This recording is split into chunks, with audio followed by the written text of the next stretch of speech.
The other side of that is, of the baby boom, is the baby bust.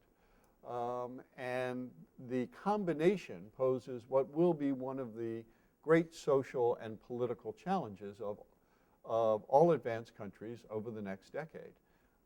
And that is how to finance the retirement and health care for the baby boom.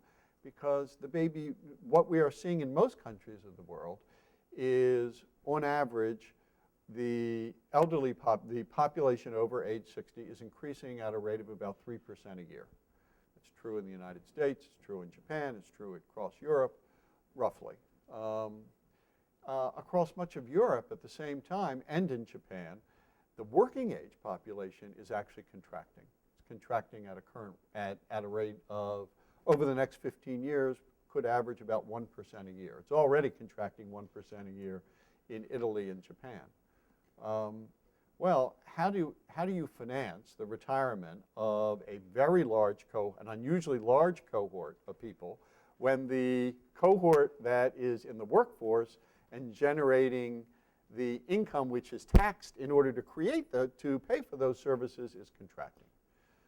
This is particularly a difficult problem in Europe, where the pension systems are much, much more generous than ours.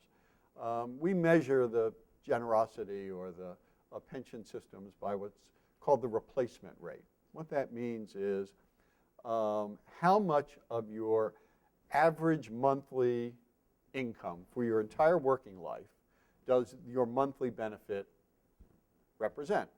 And you adjust this for both inflation and taxes. In the United States, the Social Security benefit on average replaces about 45% of the average monthly wage that a retiree has earned over the entire course of their lifetime, of their working lifetime. In Italy, it's 90%. In France and Germany, it's between 75 and 85%. These are societies that have very fast-growing elderly populations, as do we all, contracting workforces to produce the taxes to pay for those benefits, and enormously generous benefits. In fact, so generous that people do very little retirement saving on their own and retire very early. The average retirement age in Italy is about 57 today, because, of course, you're getting this huge pension. So the maintaining this system within Europe will be a central issue of political conflict over the next decade. The United States is a little less vulnerable to this, only because of immigration. Immigration is a twofer in this, because you get the young worker and you don't get their elderly parent, generally. And in addition, immigrant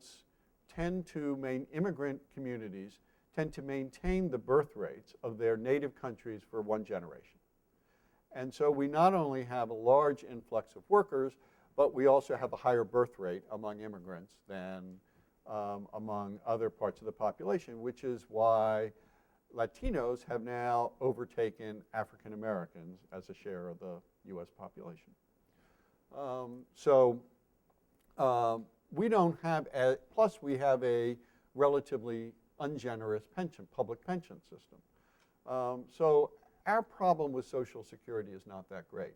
However, our problem with health care is probably greater than any other country, and in particular because we spend much more on health care than other societies, essentially because other societies control the prices of health care, and we do that to a much less extent.